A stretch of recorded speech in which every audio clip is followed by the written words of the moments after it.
Maximize Business Value podcast. This podcast is brought to you by Mastery Partners, where our mission is to equip business owners to maximize business value so they can transition their business on their terms. Our mission was born from the lessons we've learned from over 100 business transactions, which fuels our desire to share our experiences and wisdom so you can succeed. Now here's your host, CEO of Mastery Partners, Tom Bronson. Hi, this is Tom Bronson, and welcome to Maximize Business Value, a podcast for business owners who are passionate about building long-term sustainable value in their businesses. So last week we had my good friend Tom Halsey talking about mindset. Now, I thought I'd jump in on the heels of that great conversation and talk about relentless execution. Mindset, of course, is an important element to execution. So this podcast is taken from a keynote address that I delivered a few weeks ago. Tony Robbins says the path to lasting success is to take massive, consistent, and relentless action. Now, in my business and in my life, that is my mantra. So where do we start when we're talking about relentless execution in your business? Before we can dive into the how of relentless execution, there are 5 concepts that you need to accept and bear in mind, remember these before you can actually take action. Think of it as sort of filling up your gas tank for the journey before you start off on a long journey. So key concept number 1, and you might hear this all the time, is that knowledge, or actually key concept number 1 is that execution trumps knowledge. Execution always trumps knowledge. But you might hear all the time that knowledge is power. Now, I was recently at a graduation where I heard that knowledge is power, but I'm here to tell you that I think that knowledge is not power. It is merely potential power. The only real power is execution. Execution trumps knowledge every day of the week. The question is, how do you get yourself and your team to execute? We see this played out all the time. In business, it's kind of like having, we all know that having an online presence and a website and social media is vital to business survival, yet how many business owners fail to invest the time or the money in marketing and social media? Jeff Gitomer, one of my favorite sales authors, as he says in his Little Red Book of Selling, if you already know what you're doing wrong, why don't you kick your own ass and get busy? So I think that is a great example of execution really is knowledge, or trumps knowledge every day. Business entrepreneur Naveen Jain says, success doesn't necessarily come from breakthrough innovation, but from flawless execution. A great strategy alone won't win a game or a battle. The win comes from basic blocking and tackling. Key concept number 2, I love this, and it is know thyself. You have to know your own strengths and weaknesses and own them, both the strengths and the weaknesses. As Clint Eastwood said, man's got to know his own limitations. But there are some wonderful tools out there that can help you discover who you are and how you work if you don't already know the answers to those questions.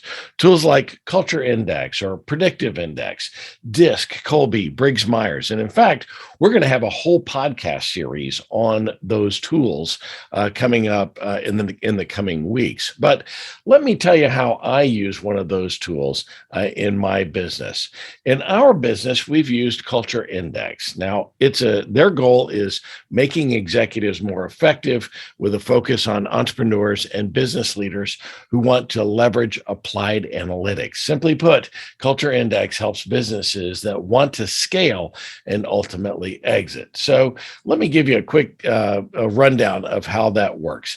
On my Culture Index graph, there's 4 different things that they are attempting to measure, or that they actually measure very well in your business. And so they are, if we had the graph up, you could see this. In fact, we may do this on the next podcast when we actually have a culture index on. But generally speaking, the A is drive, B is introvert and extrovert. C is concentration or patience. D is attention to detail. And if you could see my chart, you'd see that I am off the chart on AB, which means that I am highly driven and highly extroverted. But my C and D are off the chart the other direction. So I am very low on concentration. I have the sort of the concentration of a gnat, and I'm also very low on details. So what I've done in my business is find somebody who can complement that for me. If you could see Kim's chart, she's lower A and B than I am. She's still got a relatively high A and B. She's lower than I am, but she's higher than I am on C and D, which are the concentration and the attention to details. And so that's how I use a tool. Once I understand myself and how I'm working, that's how I can use the tool in order to make myself better, make our business better by complementing my strengths and weaknesses with somebody who has complementary strengths and weaknesses. So concept number 2 is know thyself and the type of people that you need to bring into your organization. Concept number 3 is right people, right seats. Get the right people on the bus and make sure that they're in the right seats on the bus. Now, this doesn't just apply to your leadership team. This applies throughout your entire organization. It's one of those great concepts, the key concepts from Jim Collins' book, Good to Great. And if you haven't read that for a while, then I would suggest that you go back and read that. And if you haven't read it before, it is absolutely worth the time. The whole concept of getting the right people on the bus and getting them in the right seats is absolutely essential to relentless execution. Concept number 4 is that realize that you're not the smartest person in the room. In fact, you can't be. If you're the leader of the organization, you can't necessarily be the smartest person in the room. You've got to have a great leadership team. You know, we've got the right people in the right seats on the bus, but you've got to have a great leadership team. Now, every morning, when I go to work, I realize that I am the dumbest guy in the room because I've surrounded myself with people who are so much smarter than me. Great leaders hire people who challenge them. Now, if you are the only person in your organization that can kind of call the shots and you're making all the decisions, then chances are you might be headed in the wrong direction. So you've got to have great leaders and don't always be the smartest person in the room.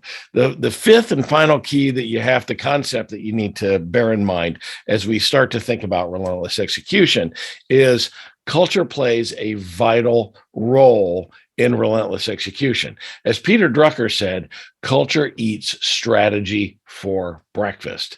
The culture of a business will tell you everything you need to know about your ability to execute. Consistency in that execution is where you get the compounding effect, right, of the things that you're doing. People frequently ask me to define culture, and a great friend of mine, go all the way back to, I think it was podcast episode number 2 or 3, and you can listen to Mark Midford. I think he said it best. Culture is the way people act when the boss isn't there. So focus some attention on your culture. You've got to have a great culture if you want to relentlessly execute. So there you have it, the 5 key concepts that you must accept before you can take action. So let's talk about then the 5 key actions that you can take to start your own journey toward relentless execution. Here are the key actions in order to relentlessly execute. Action number 1 is spend time in quadrant 2. It is so important to spend time in quadrant two. Now, what am I talking about when I say that?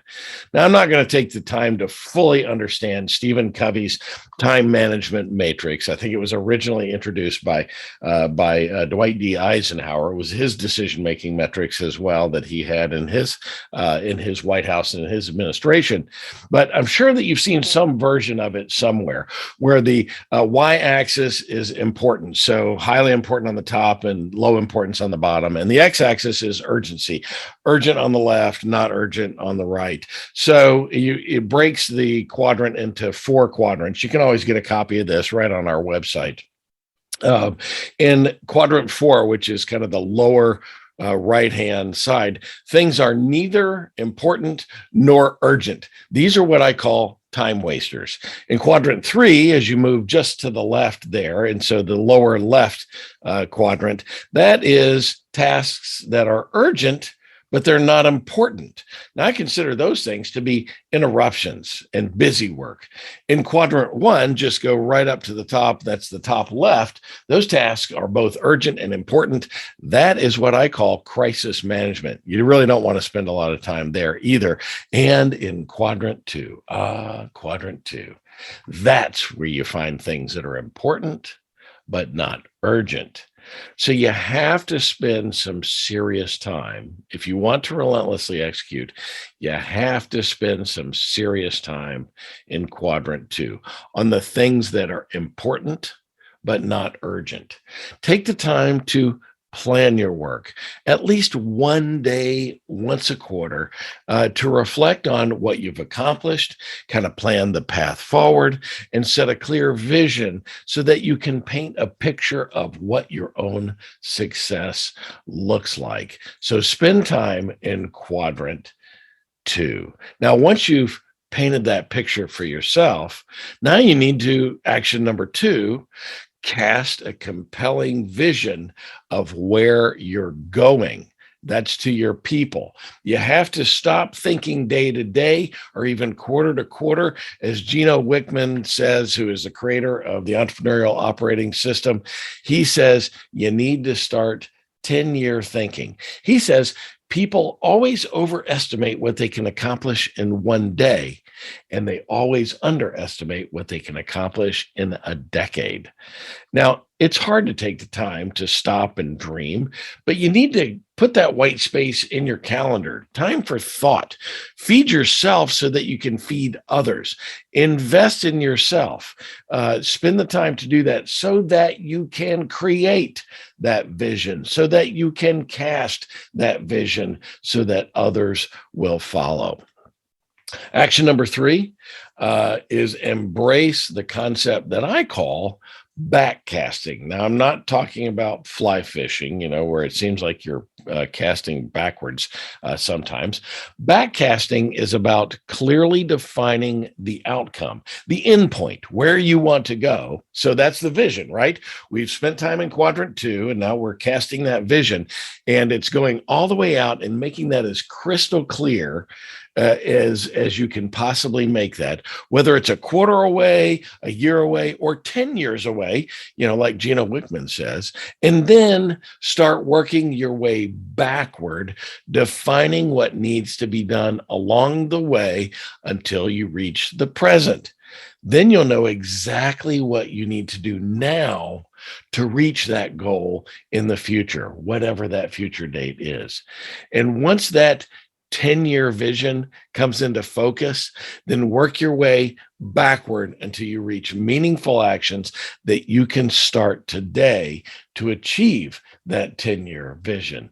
And once you do that, now you've spent time in quadrant 2, you've created that great vision. Now you've backcasted your way back to the present. Now what do you need to do? Action number 4 is communicate. Your team needs to understand. And just when you think that you've spent enough time and they're grasping the concept, you have to communicate some more. I cannot overemphasize communication is absolutely the key. One of my favorite movies, I'm now drawing a blank on what the name of it was, but in that movie, Michael Douglas becomes he's the president of the United States, and there's a scene in there that gets really tense because he's not really paying attention to the political side, and he's got some stuff going on. And one of his chief lieutenants comes in and says, "People want leadership, Mr. President, and in the absence of genuine leadership, they'll listen to anyone who steps up to the microphone. They want leadership. They're so thirsty for it, they'll crawl through the desert toward a mirage, and when they discover there's no water, they'll drink the sand." So, my message to you is that if you're not communicating your vision to your team, then guess what? Someone else is interpreting your vision for you, and that is dangerous. So be sure communication is so important to be able to relentlessly execute. And action number 5, I could just tell you to go back and listen to last week's podcast, because action number 5 is you've got to manage your mindset. Mindset is the single most important tactic to relentless execution. The psychology of the leader determines your business success or your failure. And by the way, expect there to be some obstacles in your path as you start to relentlessly execute. Leaders anticipate those obstacles, and losers merely react to them. And along the way, while you're starting to relentlessly execute and you're starting to get your mind frame in the right direction, there's a couple tactics that I want you to think about. Number 1 is get rid of the 4-letter F words that get in the way. I'm not talking about the one that Ralphie said on Christmas Story. I'm talking, the fudge, right? I'm talking about this 4-letter little F word, fear. It's natural to fear the unknown, but push through to new places. You have to face your fears and march on with courage. Courage, of course, doesn't mean that you are fearless. In fact, it's quite the opposite. Without fear, you don't need courage. So courage is being terrified, but taking action anyway. Don't forget that most fears are, as Tony Robbins would say, false evidence appearing real. You like that? We take fear and turn it into an acronym: false evidence appearing real. Are the things that are keeping you from taking relentless action, are there real dangers out there, or are you creating dangers in your mind and obstacles in your mind that just aren't real? And the second F word that I want you to eliminate from your language is fail. I want you to eliminate the word fail from your vocabulary. There is no such thing as failure. Reframe it. Fail is just first attempt in learning. I would just today had the opportunity to meet Vern Harnish, and one of the things that he said, he, by the way, wrote Scaling Up and Rockefeller Habits and a lot of things. What a great person, and perhaps I can get him onto the podcast sometime. But he said that there is either winning or learning. It's not winning or losing, it's winning or learning. And I love that, because failure is an opportunity to learn. Fail is just another acronym: first attempt in learning. And so eliminate failure from your language. So now, according to my good friend Dave Copps, who is perhaps one of the world's foremost authorities on artificial intelligence and machine learning, he's a great entrepreneur, just an amazing person. He says that we must recast our failure as iteration. He told this story recently when I attended a meeting that he was the speaker at. Thomas Edison's teachers, I didn't know this, Thomas Edison's teachers said that he was, and I quote, too stupid to learn anything. He was fired from his first 2 jobs for being non-productive. As an inventor, he made 1,000 unsuccessful attempts at inventing the light bulb. And when a reporter asked, how did it feel to fail 1,000 times? Edison simply replied, I didn't fail 1,000 times. The light bulb is just an invention with 1,000 steps. So learn to recast your failure as iteration and fail your way forward. Now, to manage your mindset, you have to learn to overcome imposter syndrome as well. Now, imposter syndrome can be defined as a collection of feelings of inadequacy that persist despite evidence of success. Imposters suffer from chronic self-doubt and a sense of intellectual fraudulence that override any feeling of success or external proof of their competence. Simply put, imposter syndrome is the experience of feeling like a phony. You feel as though if any moment you're going to be found out, that you're a fraud, that you don't belong, and that you only got to where you are by dumb luck. It has to do with your self-talk, saying things to yourself like, they'll know I'm a fake, or I'm a fraud, or I'm never good enough. But here's the challenge. We become the things that we think about ourselves. It becomes a self-fulfilling prophecy if we let those doubts manifest. Nearly everyone on the planet experiences imposter syndrome at some point in their life. Studies estimate that 82% of adults experience it at some point in their life. And you know what I think about the other 18%? I think they're lying about it, because I think everybody experiences imposter syndrome some point in your life. You have to believe, because if you believe that you can or you believe that you can't, you're always going to be right. The funny thing about the human brain is that we'd rather be right than achieve something. So if you believe that you can't, and then you don't, your brain gives you a nice little dose of dopamine to congratulate you for being right. And I think that's pretty messed up, don't you? So now you know the key concepts that you must accept, the 5 key concepts, and the 5 actions that you must take to relentlessly execute.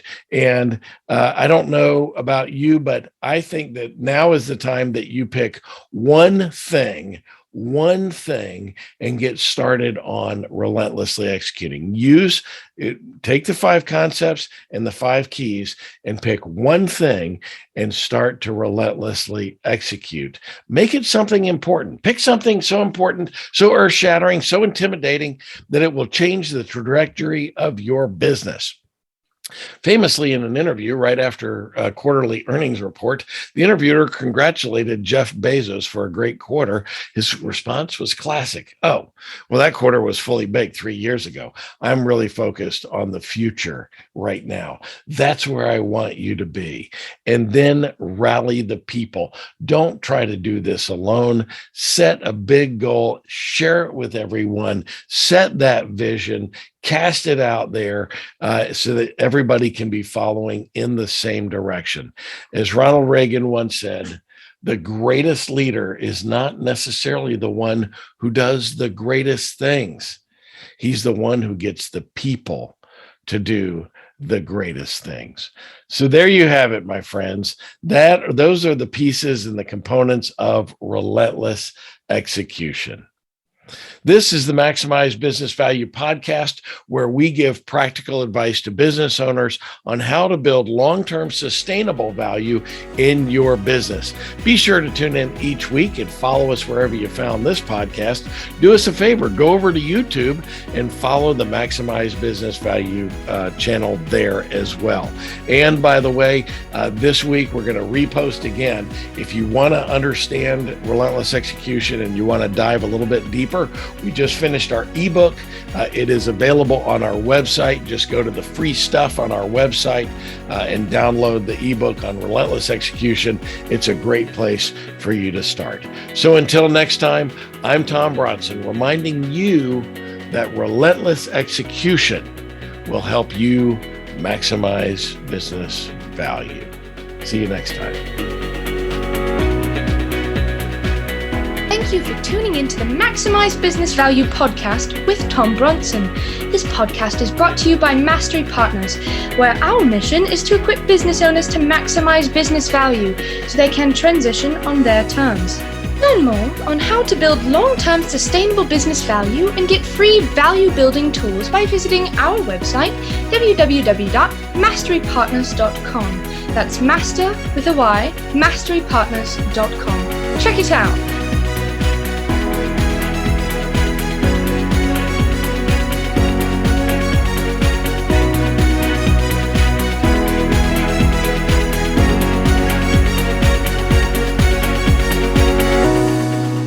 That was perfect. I wouldn't make any changes on that.